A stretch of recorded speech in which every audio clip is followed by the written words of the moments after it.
मित्रों अहींया जुओ हवे धोरण 12 चैप्टर नंबर 2 आपणो मुद्दो केपेसिटर अने केपेसिटन्स आ बे अर्थों ने बे शब्दों ने सारी रीते समझवाना छे। हवे आपणे चैप्टर नंबर 1 नी अंदर प्रकरण 1 आपणे आ विद्युत भारनी चर्चा करी, त्यारबाद आ विद्युत बळनी चर्चा करी, त्यारबाद आ विद्युत क्षेत्रनी चर्चा करी। पहला विद्युत भारनी चर्चा करी, पछी कूलम्बना नियमनी चर्चा करी अने अलग अलग आकार उपर विद्युत भार आवेलो होय अने तेना कारणे मळतुं विद्युत क्षेत्रनुं सूत्र मेळव्युं। प्रकरण नंबर 2 नी अंदर प्रकरण 2 में आपणे विद्युत स्थितिमान की बात करी। विद्युत स्थितिमान हवे आज प्रकरण में आपणे केपेसिटर की बात करवानी छे। आ केपेसिटर की बात करवानी छे अने केपेसिटन्स केपेसिटन्स आनी बात करवानी छे। तो आ बे राशि नो उपयोग करीने देखो आने आ क्यू लीधो ने आनो वी लीधो। प्रकरण नंबर 1 में विद्युत भार की चर्चा करी, प्रकरण नंबर 2 में विद्युत स्थितिमान की चर्चा करी ने आ बे राशि नो उपयोग करीने आ राशि बनती होवाथी केपेसिटन्स नामनी राशि बनती होवाथी आपणे केपेसिटर भणाववानुं हवे चालू कर्युं। तो केपेसिटर याद राखજો प्रश्न आ रीते छे केपेसिटर अने केपेसिटन्स केपेसिटन्स नी समझ आपो समझ आपो केपेसिटन्स लख्युं छे नी समझ आपो। तो पहला तो अपने केपेसिटर नी व्याख्या लखीए। एक बीजानी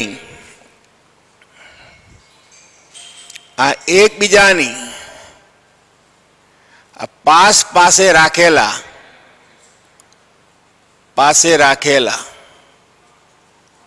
पास पासे राखेला अलग करेला तथा अलग करेला बे सुवाहक थी बनती रचना ने बे सुवाहकों थी बनती रचना ने आ केपेसिटर कहेवामां आवे छे। आ केपेसिटर कहे छे। आ रीते केपेसिटर नी व्याख्या आपी अने आ बे सुवाहकोने आ बे सुवाहकोने केपेसिटर नी प्लेटो कहेवामां आवे छे। नी प्लेटो कहे छे। टूंकमां केपेसिटर नी प्लेटो आपणे जे बे सुवाहक होय ने प्लेटो कहे छे। दाखला तरीके आ बे सुवाहक बताइए। एक सुवाहक देखो आ रीते बतायो अने बीजो सुवाहक देखो आ रीते बताव्यो अने बीजो सुवाहक ए आ रीते बताव्यो। आ सुवाहक 1 अने आ सुवाहक 2 बे आवा आपणे सुवाहक बताव्या। आ सुवाहक 1 छे आ तेना उपरनो विद्युत भार आ प्लस क्यू छे। आना परनो विद्युत भार देखो आ प्लस क्यू, आना परनो विद्युत भार आ माइनस क्यू छे अने आनो विद्युत भार बताई दीए देखो आ रीते आना परनो विद्युत भार आ रीते बताई दीधो। ને આના પરનો વિદ્યુત ભાર દેખો આ રીતે બતાવી દીધો, આના પરનો વિદ્યુત ભાર આ રીતે બતાવ્યો. આ લખીએ આકૃતિમાં બે સુવાહકો આ 1 અને 2 પરના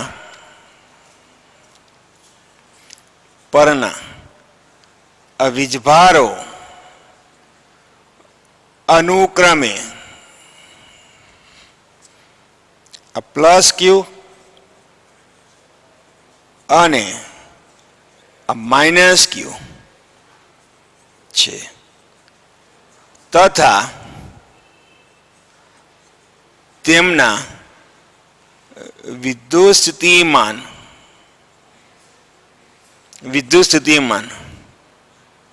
V1 અને V2 છે. તો આનું સ્થિતિમાન દેખો આ V1, આનું સ્થિતિમાન આ V2. આ સુવાહક આપણે 1 કહીએ અને આ સુવાહકને આપણે 2 કહીએ. હવે આ બંને સુવાહકના વિદ્યુત સ્થિતિમાનનો તફાવત, આનો નાનો વિદ્યુત સ્થિતિમાનનો તફાવત, આ બંને સુવાહકો વચ્ચેનો વિદ્યુત સ્થિતિમાન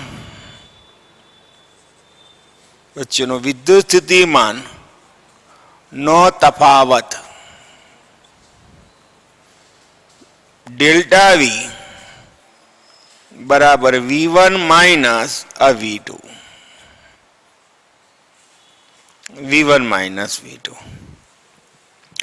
હવે જેમ જેમ વિદ્યુત ભાર વધારતા જઈએ, વિદ્યુત ભાર આપણે સુવાહક પર વધારતા જઈએ, તેમ તેમ એનું વિદ્યુત ક્ષેત્ર વધે અને વિદ્યુત સ્થિતિમાન વધે. કારણ કે વિદ્યુત સ્થિતિમાનનું સૂત્ર આપણે આ રીતે લાવ્યા હતા, V બરાબર KQ upon R. Q વધે એટલે V પણ વધે અને V વધે તો E પણ વધે, કારણ કે E બરાબર V upon D છે. હવે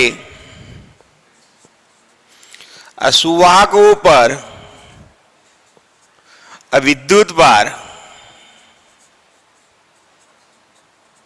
વધારતા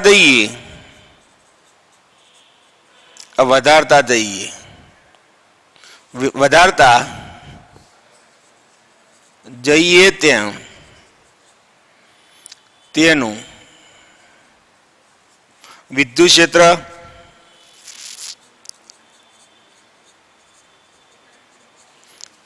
E અને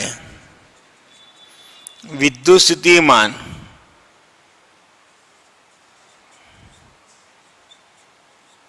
આ V પણ વધે. હવે આ વિદ્યુત સ્થિતિમાન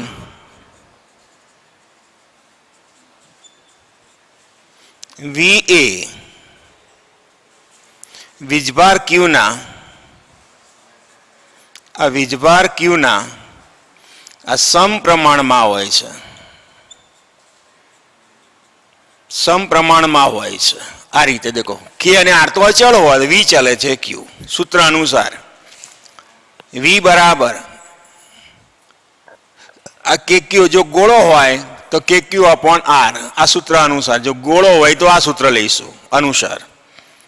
માટે V ચલે છે દેખો આ Q, એનો મતલબ એ થયો આ V અને આ Q નો ગુણોત્તર અચળ રહે. અર્થાત આ વીજભાર Q અને આ વિદ્યુત સ્થિતિમાન V નો ગુણોત્તર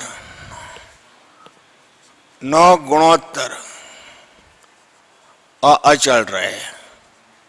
કારણ આ V અને Q એકબીજા પર આધારિત છે. तो के અને આર તો અચળ થઈ ગયો, તો ક્યુ અને વી નો ગુણોત્તર દેખો અચળ થઈ ગયો કે કે અચળ છે ને આર એ અચળ હોય, અચળ રહે માટે ક્યુ અપોન વી બરાબર અચળ. અને આ અચળને અચળાંકને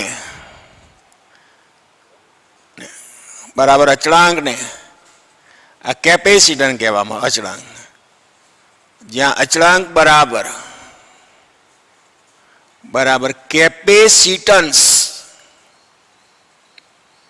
કેપેસિટન્સ સી છે, કેપેસિટન્સ સી છે માટે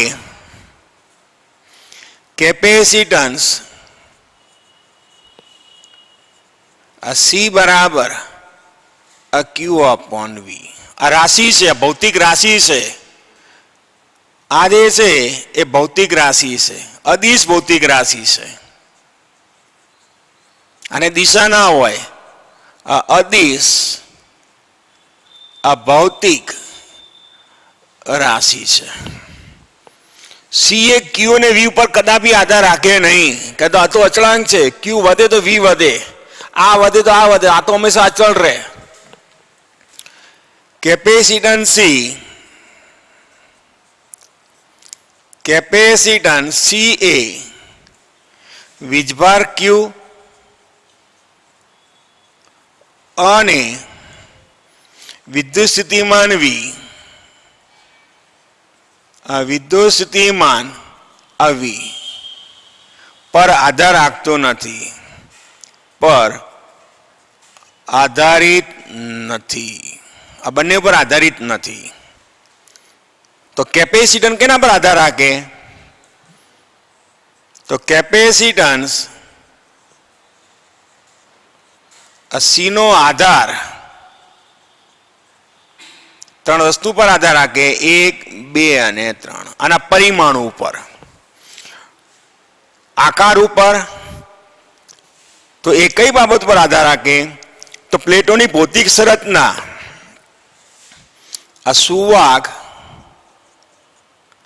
આ પ્લેટોની ભૌતિક સંરચના પર. એટલે કઈ કઈ બાબત? એટલે કે કદ ઉપર આધાર રાખે, ક્ષેત્રફળ ઉપર આધાર રાખે, આકાર ઉપર આધાર રાખે, આકાર ઉપર આધાર રાખે. આકાર બદલાય તો કેપેસિટન્સનું મૂલ્ય બદલાઈ જાય, કદ બદલાય તો એ બદલાઈ જાય. બીજો આધાર આ બે સુવાહકો છે તેમના વચ્ચેના અંતર ઉપર. આ બે સુવાહક વચ્ચેના, બે સુવાહક આ પ્લેટો વચ્ચેના આ અંતર પર આધાર રાખે, અંતર ઉપર. અને 3, આ બે સુવાહકની વચ્ચે આ કયું માધ્યમ આવેલું છે? અહીંયા હવા આવેલી છે, કોઈ પદાર્થ મૂકેલો છે તેના ઉપર. બે સુવાહક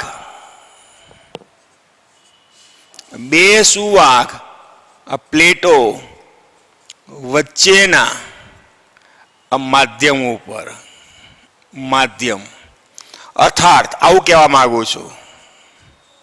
અર્થાત આ પ્લેટ એક આ રીતે બતાવી, આ બીજી પ્લેટ આ રીતે બતાવી. આનો વીજભાર પ્લસ ક્યુ, આનો વીજભાર માઇનસ ક્યુ, આનું સ્થિતિમાન V1, આનું સ્થિતિમાન V2, અને બે વચ્ચે જો અહીંયા હવા હોય, દેખો આ બે વચ્ચે હવા હોય, આની વાત કરે છે આ હવા, તો આનું કેપેસિટન્સ બદલાઈ જાય. અને જો આ બે વચ્ચે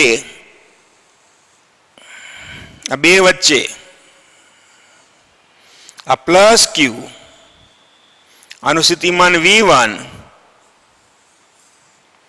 માઇનસ ક્યુ, આનું સ્થિતિમાન V2, અને બે પ્લેટોની વચ્ચે કોઈ ડાઇલેક્ટ્રિક પદાર્થ ભરેલો હોય, કોઈ મીણ હોય, પાણી હોય, કાચ હોય, કોઈ ધાતુની પ્લેટ હોય, આવું કોઈ પણ બે સુવાહકોની વચ્ચે कोई आવું माध्यम होय, देखो माध्यम डाइलेक्ट्रिक माध्यम होय, अहींया माध्यम छे,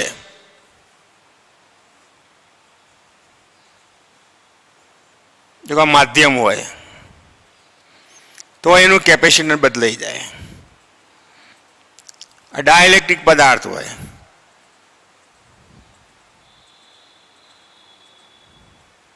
डाइलेक्ट्रिक माध्यम होय, डाइलेक्ट्रिक माध्यम, आ डाइलेक्ट्रिक माध्यम ज कहेवाय। हवा पण डाइलेक्ट्रिक माध्यम ज कहेवाय। अने शून्यावकाश होय तो अहींया बंने वच्चे कशुं ना होय, शून्यावकाश होय, शून्यावकाश बे वच्चे तो केपेसिटरनुं मूल्य बदलाय। अने बे प्लेटोनी वच्चे कोई आવું माध्यम होय, माध्यम तरीके हवा होय, काच होय, रबर होय, प्लास्टिक होय, ए तो केपेसिटन्स बदलाई जाए। आज केपेसिटन्स है सी, एनु पारिमाणिक सूत्र शू एनी चर्चा करिए, एक वखत जोई ले बरोबर। तो फरीथी एक बार रिपीट करूं छूं, केपेसिटर एक रचना है, एक रचना है, अने केपेसिटन्स ए भौतिक राशि है। आ एक रचना है, देखो आ बनी है रचना, अने आ जे छे भौतिक राशि है। तो आ बन्युं केवी रीते, तो आ बे सुवाको छे ए एकबीजाने अलग करेला छे अने एमने परिमित अंतरे मूकी दीधा छे। तो आ जे रचना बनी एने केपेसिटन्स कहेवाय। आना परनो विद्युत प्लस की कीधो, आना परनो विद्युत माइनस की कीधो। आनु स्थितिमान V1 छे, आनु स्थितिमान V2 छे। आ प्लस क्यू माइनस क्यू थया केवी रीते ए आगळ आपणे चेप्टर नंबर 1 માં ભણીને આવેલા છો। એની ચર્ચા टाइम आवशे त्यारे करीशुं। आनु स्थितिमान V1, आनु स्थितिमान V2, तो बे वच्चेना विद्युत स्थितिमाननो तफावत। हवे आपणे जाणो छो के विद्युत भार वधे एम विद्युत क्षेत्र वधे ने विद्युत स्थितिमान वधे। आथी वीजभार વધશે તો આનું સ્થિતિમાન વધશે। આમ જેમ જેમ વિદ્યુત ભાર વધે તો આનું વિદ્યુત સ્થિતિમાન કઈ રીતે બદલાય છે, તો Q વધે તો V પણ વધે। તો બંને વચ્ચેનો સંબંધ સમપ્રમાણનો છે, अर्थात कि Q और V नो गुणोत्तर अचल रहे छे। ने Q पण V नो जे गुणोत्तर छे अचलांक छे, अचलांक छे एने केपेसिटन्स कहेवामां आवे छे अने एने C वडे दर्शाववामां आवे छे। अने आ अदिश भौतिक राशि छे। आ C कई कई बाबत पर आधार राखतो नथी, तो Q और V पर आधार राखे नहीं। तो केना पर आधार राखे, तो त्रण बाबत पर आधार राखे। आना कद पर आधार राखे, टूंकमां आना क्षेत्रफळ पर आधार राखे, आना परिमाण पर, आना आकार पर आधार राखे। आ बे सुवाको वच्चेना जे अंतर छे एना पर आधार राखे। ने आ बे सुवाकोनी वच्चे तमे कयो पदार्थ माध्यम भरेलुं छे माध्यमनी जात पर आधार राखे। हवे आनो फोटो पाडी दीधो। आना पछीनो मुद्दो, आ जे केपेसिटन्स छे एनुं पारिमाणिक सूत्र बनावीए अने एनो एकम बनावीए। तो केपेसिटन्स तो एकम एसआई एकम, देखो एसआई एकम आना परथी कूलम प्रति वोल्ट, कूलम प्रति वोल्ट एना फेरेडे कहेवामां आवे छे। ने फेरेडे फेरेडे फेरेडे एने फेरेडे कहेवाय। अने एने संज्ञामां आ ए रीते दर्शाववामां, एनी संज्ञा आ रीते छे एफ। एनु पारिमाणिक सूत्र देखो, पारिमाणिक सूत्र देखो, आनु पारिमाणिक सूत्र आगळ भणीने आवेला छो। वीजभारनुं पारिमाणिक सूत्र Q1 अने वोल्टनुं पारिमाणिक सूत्र कार्य W बराबर आगळ भणीने आवे, कार्य W बराबर Q × V आगळ भणीने आव्या छो। अने कार्य बराबर M1 L2 T - 2 वीजभारनुं Q1 बराबर V आ वोल्ट विद्युत स्थितिमान माटे विद्युत स्थितिमान V आ विद्युत स्थितिमान V बराबर M1 आ L2 આ T-2 આ Q1 અને ઉપર લઈ જશો એટલે માઇનસ થઈ જશે. દેખો આનું પેલા કુલમનું લખી દે, કુલમ માટે Q1, આનું Q1 અને ભાગાકારમાં દેખો આનું એ આ રહ્યું. આ નીચે જશે, નીચેથી ઉપર જશે એટલે Q-1 થઈ જશે. દેખો આ નીચેથી ઉપર જશે માઇનસ થઈ જશે. આને સીધું અહીંયા મૂકી દઉં છું. માટે M1 આ L2 આ T-2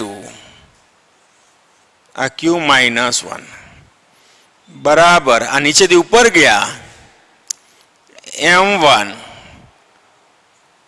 L-2 આ T2 પ્લસ થઈ ગયા અને આ ઉપર ગયો આ 1 અને આ 1 એટલે Q².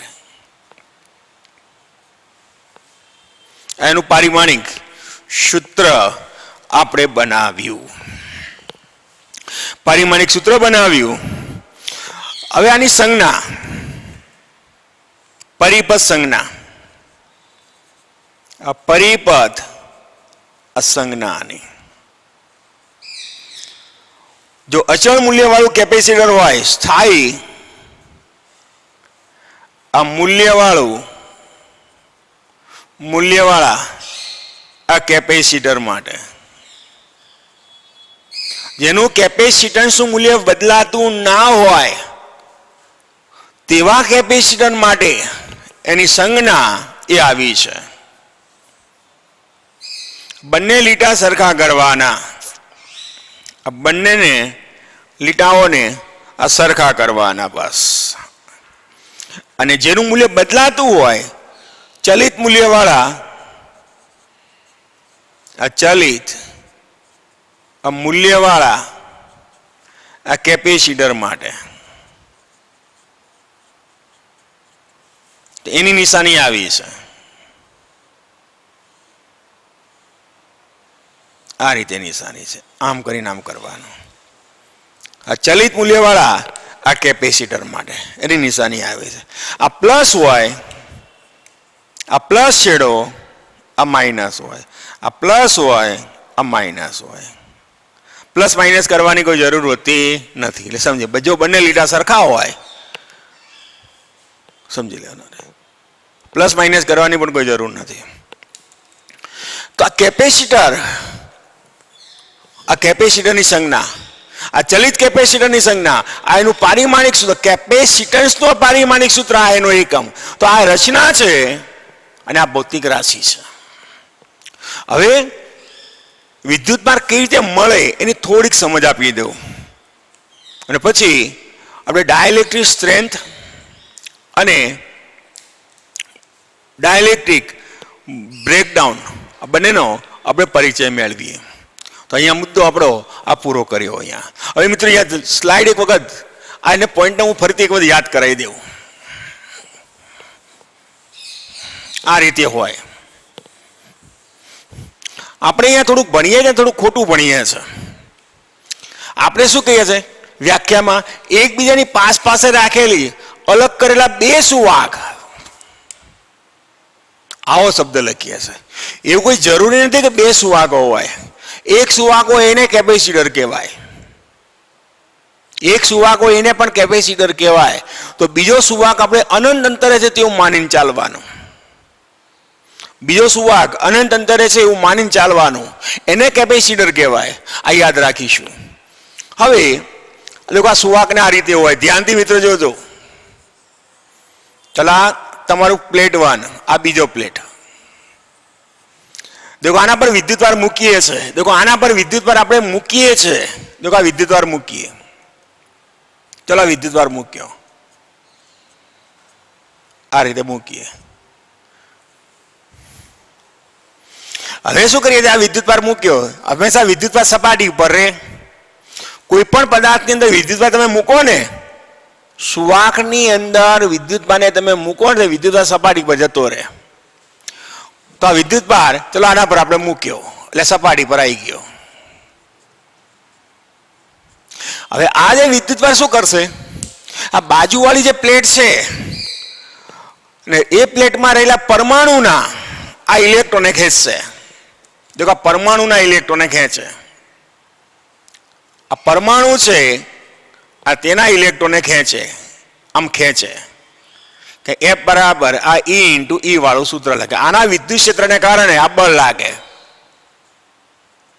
આના વિદ્યુત ક્ષેત્રને કારણે આ પરમાણુ છે અને આ પરમાણુમાં રહેલા ઇલેક્ટ્રોન પર બળ લાગે અને બળ લાગવાથી આ ઇલેક્ટ્રોન ખસીને અહીંયા આવી જાય. દેખો આ ખસીને અહીંયા આવી જાય અને આ પોતે ધન બની જાય કે આ પરમાણુ ઇલેક્ટ્રોન ગુમાવે એટલે ધન બની જાય અને આ ઋણ બની જાય. યાદ રાખજો, પહેલા આના પર વિદ્યુતભાર હતો નહીં. પહેલા આવું હતું, આના પર વિદ્યુતભાર મૂક્યો એટલે આવું થયું. તો એકચ્યુઅલી રચના બની આવી. હવે શું થયું? આને જમીન સાથે ગ્રાઉન્ડ અર્થિંગ કરો. દેખો અર્થિંગ કરો જમીન સાથે. તો ઇલેક્ટ્રોન જમીનમાંથી ઉપર ગયા. દેખો ઇલેક્ટ્રોન આમ જાય અને આટલા ભાગને તટસ્થ કરી નાખે. આટલા ભાગને તટસ્થ કરી નાખે. ચલો અર્થિંગને દૂર કરો. અર્થિંગને દૂર કરો તો આના પરનો વિદ્યુત ભાર આવી ગયો. આ રીતે બીજા સુવાહક ઉપર વિદ્યુત ભાર પ્રસ્થાપિત થાય. કેપેસિટરમાં એક જ પ્લેટ ઉપર વિદ્યુત ભાર હોય, બીજી પ્લેટ પર તો વિદ્યુત ભાર ઓટોમેટિક પ્રસ્થાપિત. એનો મતલબ એ થયો કે આ પ્લેટ ઉપરનો જે વિદ્યુત ભાર હોય ને એને કેપેસિટરનો વિદ્યુત ભાર કહેવામાં આવે. તો ધન પ્લેટ પરનો જે કંઈ વિદ્યુત ભાર હોય, ધન વીજભાર હોય, કેપેસિટરનો વીજભાર કહેવાય. તો અહીંયા બે મુદ્દા નોંધી કાઢજો આ થિયરીના નીચે. આના નીચે બે મુદ્દા નોંધજો. આ નોંધની અંદર લખજો. નોંધમાં પહેલો, એક સુવાહકથી બનતી રચનાને પણ એક સુવાહકથી આ બનતી આ રચનાને પણ કેપેસિટર કહેવાય. એનો અર્થ એ થયો કે બીજો સુવાહક અનંત અંતરે આવેલ છે. અનંત અંતરે આવેલ છે. બીજું, આ બે પ્લેટો છે આ રીતે અને આના પર વિદ્યુતભાર આપણે મૂકીએ છીએ. દેખો વીજભાર આના પર મૂકીએ છીએ તો આના પર તો વિદ્યુતભાર પ્રસ્થાપિત થાય છે. આના પર વીજભાર કદાપી મૂકતા નથી. તો આ જે વીજભાર છે આને કેપેસિટરનો વીજભાર કહેવામાં આવે. આ કેપેસિટરનો આ વીજભાર કહેવાય. આને આ કેપેસિટરનો વીજભાર કહેવાય. આના પર તો વિદ્યુતભાર પ્રેરિત થાય છે. આ તો પ્રેરિત થતો વીજભાર છે, યાદ રાખીશું. આ પ્રેરિત થતો વીજભાર છે. થતો વીજભાર છે. પ્રેરિત થતો વીજભાર છે. આ બે વસ્તુ આપણે નોંધમાં રાખીશું. હવે મિત્રો થોડોક મુદ્દો આની સાથે સંકળાયેલો છે. પહેલો મુદ્દો એમાં છે ડાઇલેક્ટ્રિક બ્રેકડાઉન. ડાઇલેક્ટ્રિક બ્રેકડાઉન અને ઇલેક્ટ્રિક સ્ટ્રેન્થ, આ બે શબ્દોને આ પોઈન્ટમાં જ આવેલા છે. આપણે એને અલગ રીતે સમજાવીએ છીએ. તો મિત્રો અહીંયા ડાઇલેક્ટ્રિક બ્રેકડાઉન,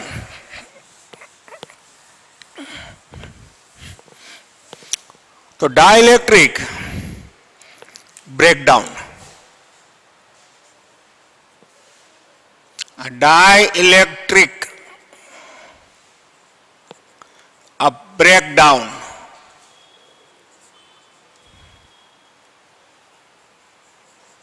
અને બીજો શબ્દ છે ડાઇલેક્ટ્રિક સ્ટ્રેન્થ. ડાઇલેક્ટ્રિક આ સ્ટ્રેન્થ,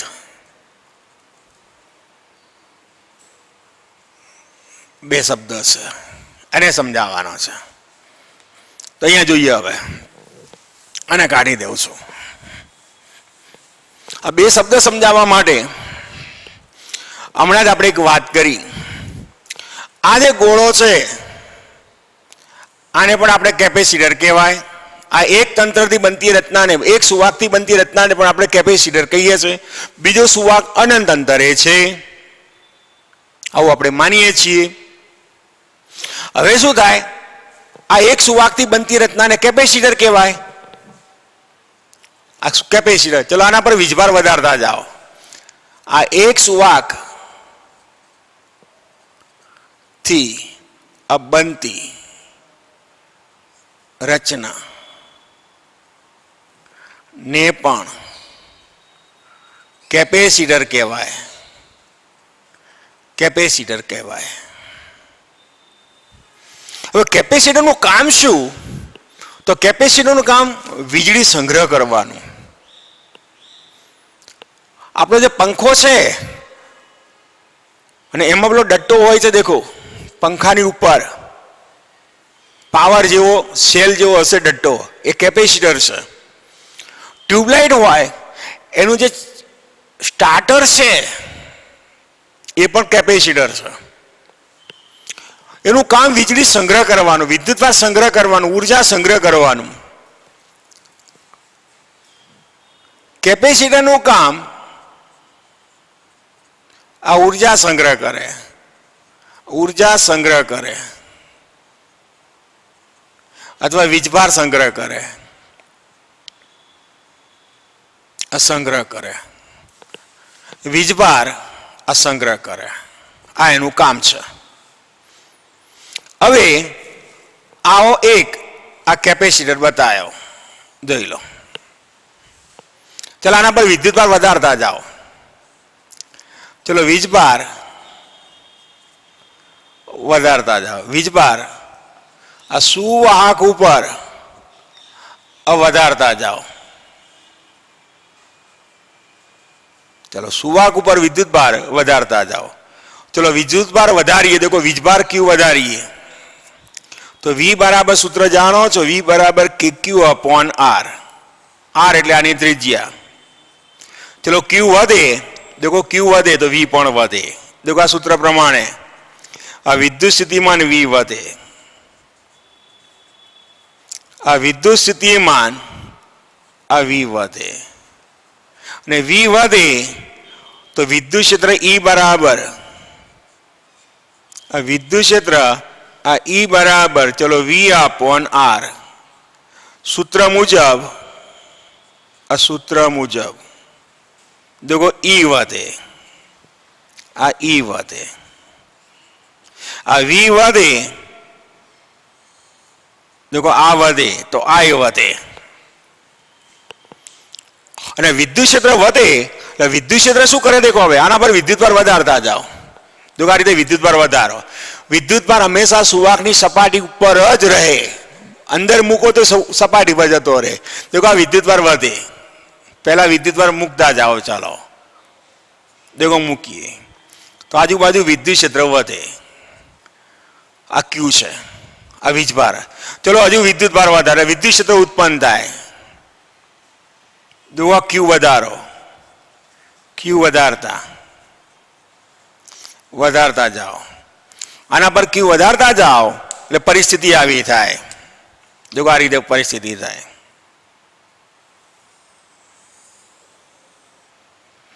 વધારતા જાઓ.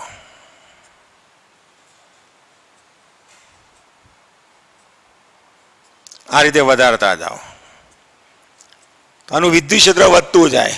હવે આ શું કરશે, તેની આજુબાજુ રહેલી હવા છે, આ એની આજુબાજુ રહેલી જે હવા છે, આ હવા,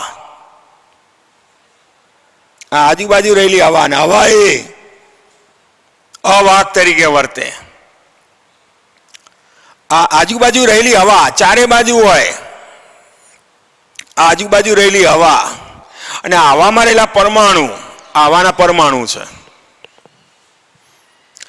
હવા એ અવાહક તરીકે વર્તે. હવા એ અવાહક તરીકે વર્તે, અવાહક તરીકે વર્તે.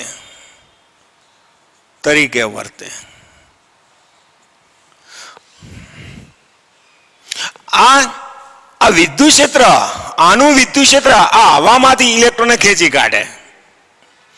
આ હવાનો પરમાણુ છે, આ હવાનો અણુ અથવા પરમાણુ, આ પરમાણુ માંથી આના વિદ્યુત ક્ષેત્રને કારણે, જો આના વિદ્યુત ક્ષેત્રને કારણે, આનું વિદ્યુત ક્ષેત્ર E છે અને એ વિદ્યુત ક્ષેત્રને કારણે આ પરમાણુમાંથી ઇલેક્ટ્રોનને ખેંચી કાઢે. અને આ જે ઇલેક્ટ્રોન ખેંચાય એટલે આ પોતે ધન બની ગયા. દેખો, આ ધન બની ગયા, ધન આયન બની ગયો. આ આયન બને, આ હવાના અણુ આયન બની જાય, આ આયન બને. અને આ ઇલેક્ટ્રોન એ ગતિ કરે. તો હવા એ વિદ્યુતને અવાહક છે. હવા એ વિદ્યુતથી સુવાહક નથી, પણ હવા એ વિદ્યુતની અવાહક છે અને અવાહકપણાનો ગુણધર્મ ગુમાવી દીધો, કારણ કે ઇલેક્ટ્રોન ગતિ કરે છે. હવામાંથી ઇલેક્ટ્રોન ગતિ કરે છે. ઇલેક્ટ્રોન ખેંચાઈ જાય એટલે ગતિ ચાલુ થઈ જાય. તો હવા છે એ અવાહકપણાનો ગુણધર્મ દેખો ગુમાવી દીધો. તો અહીંયા આ હવા એ અવાહકપણાનો ગુણધર્મ ગુમાવી દીધો.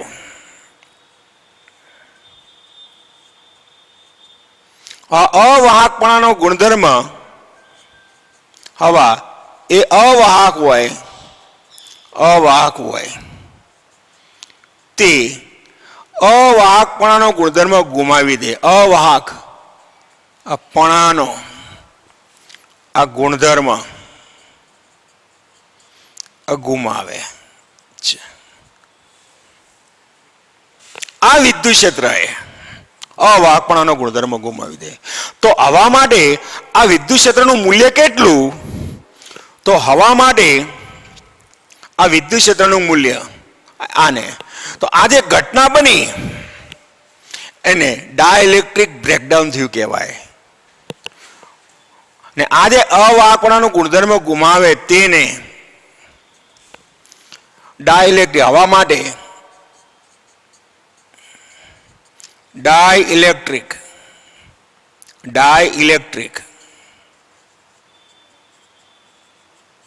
એને બ્રેકડાઉન કહેવામાં આવે.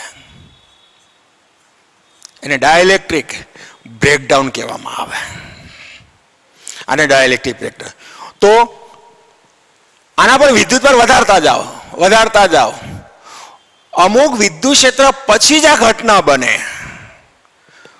અમુક વિદ્યુત ક્ષેત્રનું મૂલ્ય વધ્યા પછી જ આ થાય, ત્યાં સુધી આ પોતે અવાહક તરીકે વર્તે.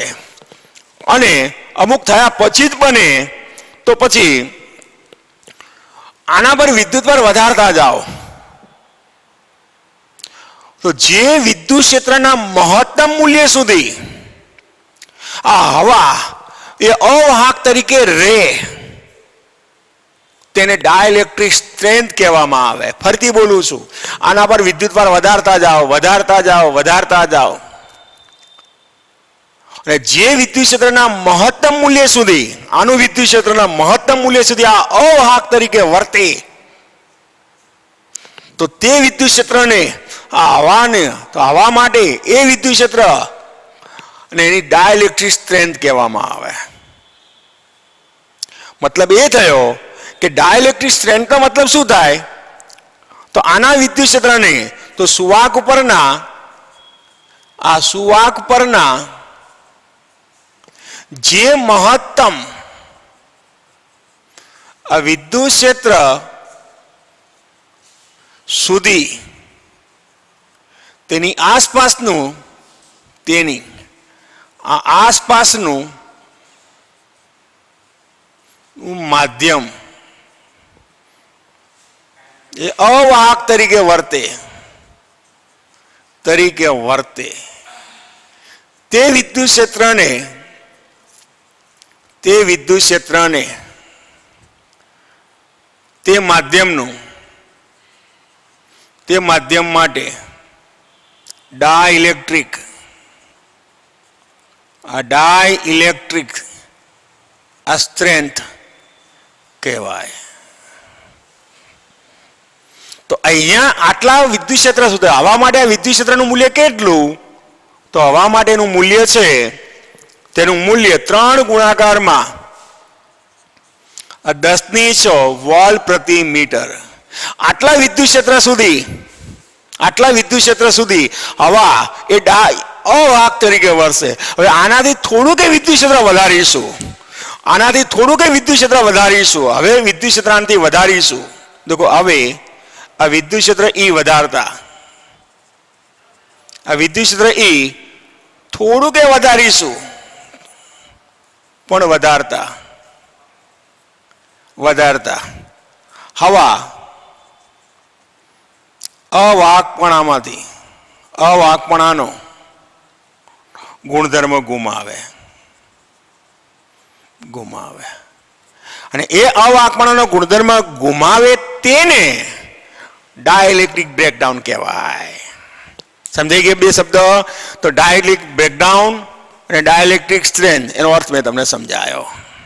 તો અહીંયા બે શબ્દોને વ્યવસ્થિત સમજીશું અને MCQ પરીક્ષામાં કોઈ વાર પૂછાયેલા પણ છે, એટલે ધ્યાન રાખીશું. Thank you.